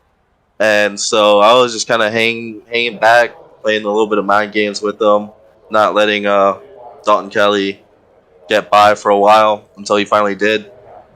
So I was just kind of being a part of the team in that moment. Um, but once we got to one to go, it's go time. Kind of forget a little bit about your teammates and you start to worry about yourself. So I think I was like third or fourth to coming to the white flag, and I'm not quite sure what happened to Alex or in the 30 up there. He just I guess they made contact and they went up high, and I saw a hole and I went in it, and I was gonna make sure that no one was gonna get by me. So I do what you do at play tracks, right on the lap, and I just started blocking. Didn't let the 30 car by. I saw Cam had a run there coming to the white flag, and um, did my best to do my best at blocking, and thankfully it worked out, and it was really really great finish, and so grateful to be able to race with these guys and such a solid, great, fun group of guys. So it was just great racing overall. Not all the time, there was some kinks there, but that's just because we're not used to racing with each other as a group. This kind of brand new league, I guess you would call it. Yeah, good job, Alonso. You could see your patience throughout the race, and it's real easy. I think I said during the broadcast, especially coming off of all of us coming off of a full season. Your tempers are still a little high. There's still a little anxiety, and you race against some of the guys here that you've raced with all season, and it's easy to let a small slide across the front bumper or the back bumper, or a push where you don't want to push, kind of get under your skin. But you got to be able to regain your composure and remember it's a long race, and you got to be there at the end in order to win it. And I think that's what we saw from you tonight, especially at the end of there, keeping that gap. So really smart run on your part, and awesome to have you as the winner for the first race of this league. Yeah, thank you. I want to be a winner every week, but to be the first in a new league, or a restart, whatever you want to call it, it's freaking Daytona. You always want to win these races, and I have such bad luck at these plate races. I always run good, but I can never finish um, first. So this is a really awesome win, great win for me. Just great race overall. Is there any sponsor shout outs you'd like to give? I know you got a lot of guys make it happen for you. Yeah, for sure. We got a great group of guys. Source Radius Racing. Of course, our newest sponsor, Celsius Energy Drinks. They sponsor me now, and they're going to be on board with us for three more races for this season. And obviously can't forget, one of the biggest sponsors, Grid Network, who have always been so great to us, and in the Pits News, who's going to be on my truck as well. And of course, they sponsor this whole league as well. So just awesome group of guys that support me and support Radius Racing. And I always like to thank the broadcast crew for, if it wasn't for you guys, then I couldn't show this to any of my friends or family. So I really appreciate you guys. Absolutely. Thanks, Alonso. Thank you. That was Alonzo Chicano, winner of tonight's MartinPC.com 250. Next up, we're gonna bring in our second place finisher, driver number 12, Cameron Caldwell. Cameron, you tried. You tried making the move. Wasn't able to get it done, but definitely didn't go without a lack of effort. Explain, what from your eyes, what happened that last lap, and be able to put yourself in position to try to win that race. Well, the intensity really picked up those last 10 laps or so when we all kind of just grouped together there, and the heart rates were going up, the blood pressure was going up, all of the above was going up, and that last lap, I just kind of saw that the leaders got tangled a little bit, and I was just praying that I wasn't going to get hit in the side when they were wrecking. And luckily, I missed it, and then down the back, I was kind of hoping we would go 3 wide because I didn't want them pushing each other, but they were pushing each other.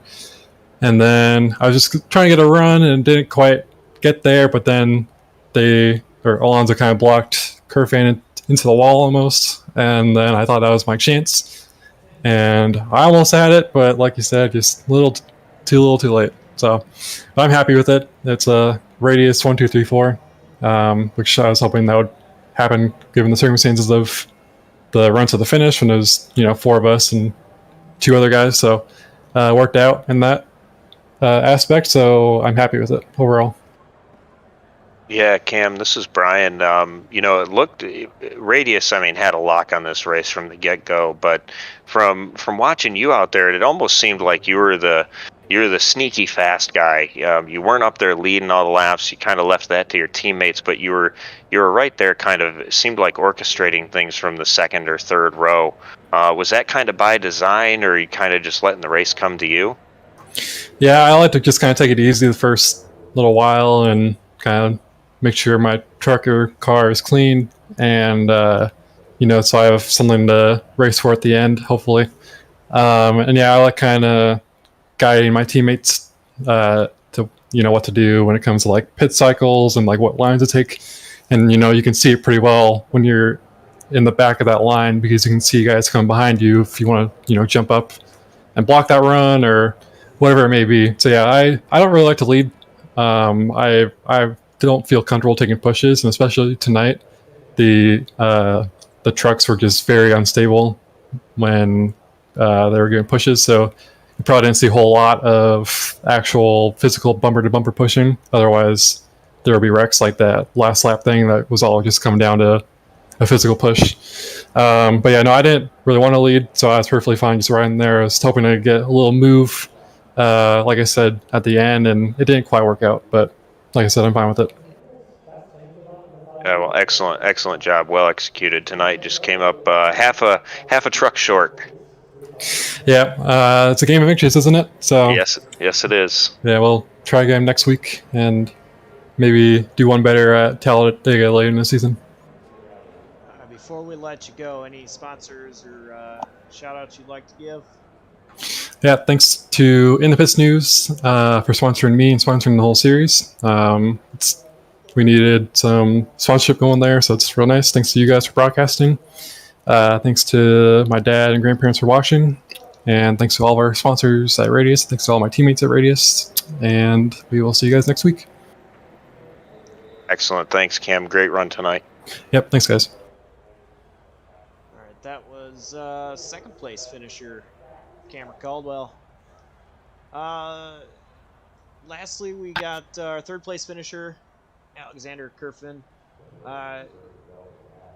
Curfin, you came up just a little bit short. You had a great race going for you, though. Great job working with your teammates there for Radius Racing. Wasn't able to get it done, unfortunately. Walk us through those last few laps from your perspective. Yeah, last few laps, our plan was just to occupy both lanes, make sure that we can get all of our Radius Racing trucks up there at the front for the last lap, and other things transpired. But yeah, it's all hard racing. I expect Ally. What am I trying to say? I expect teammates to not throw each other under the bus, but just race each other harder on the last lap. Uh, I don't blame anything on any of my teammates there. That was just really fun racing at the end. I feel really bad for Jason getting involved in that last wreck, though.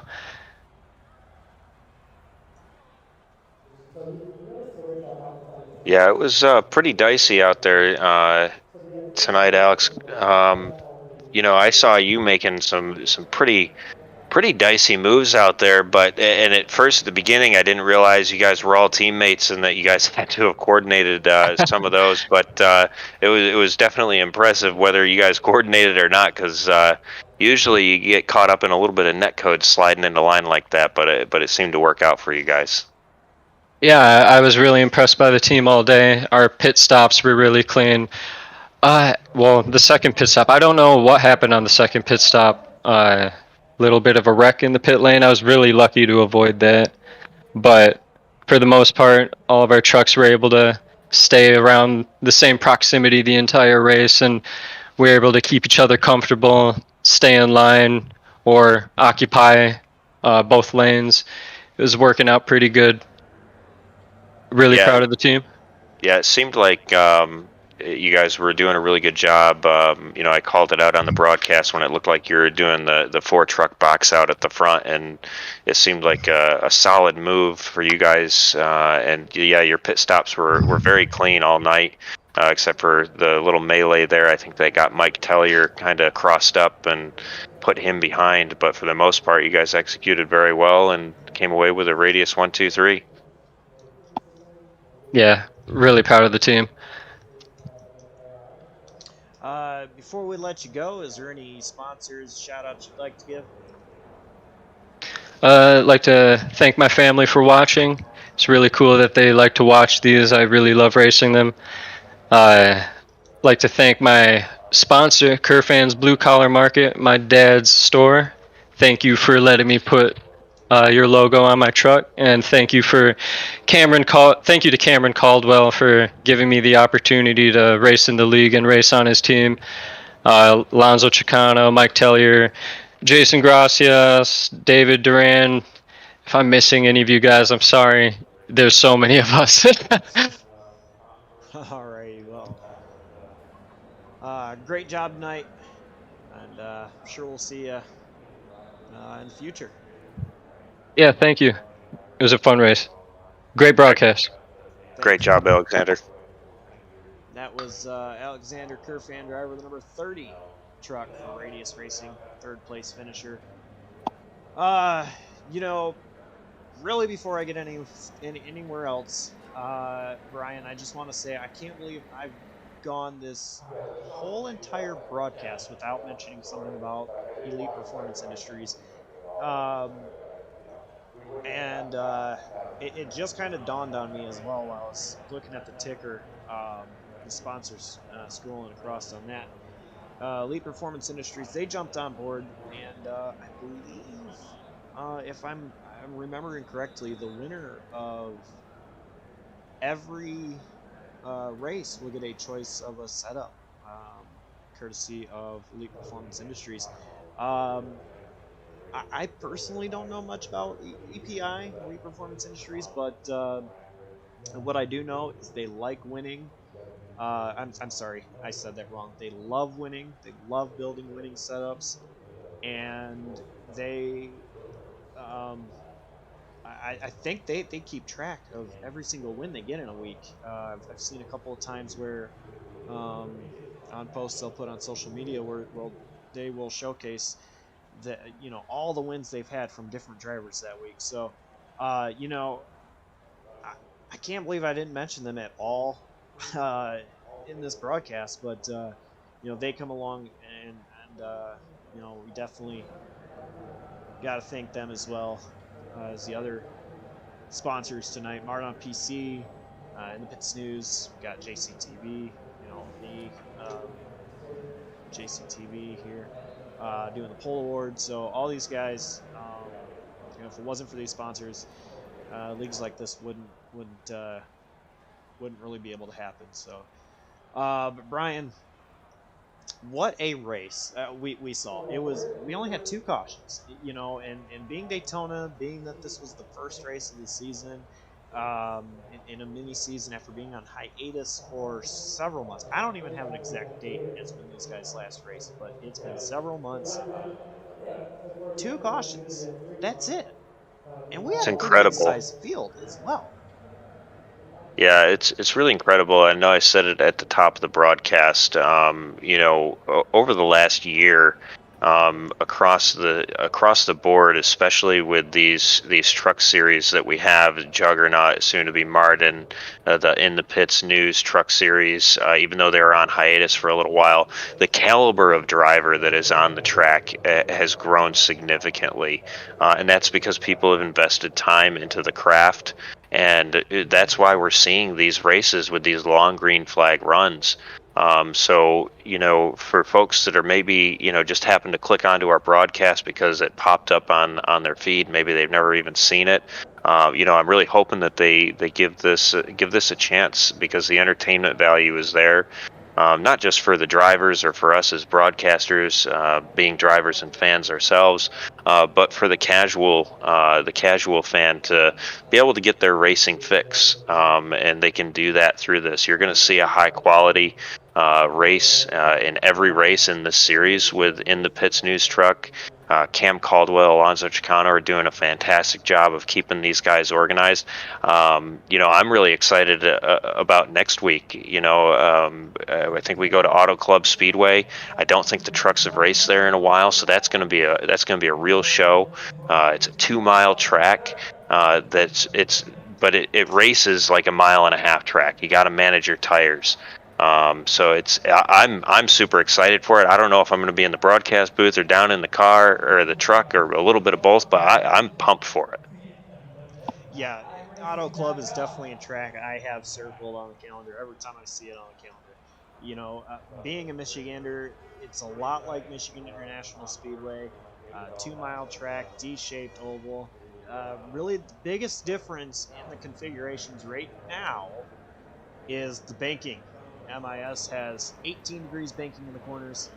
Fontana or Auto Club only has 14-degree bankings in the corners. That 14 degrees, that 4-degree difference from 14 to 18 doesn't sound like much, but it is a difference, as far as two different surfaces. Auto Club, like you said, it's gonna be a tire management track, and I'm looking forward to it myself.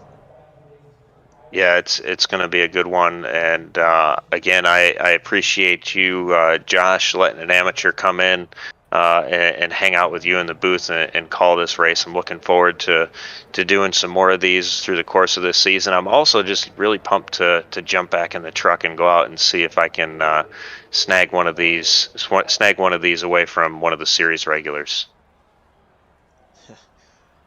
Definitely see, but yeah, um, this was a great race.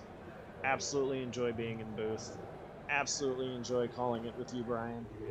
It was great, great race overall, and I am super happy that I was able to call it. Um, So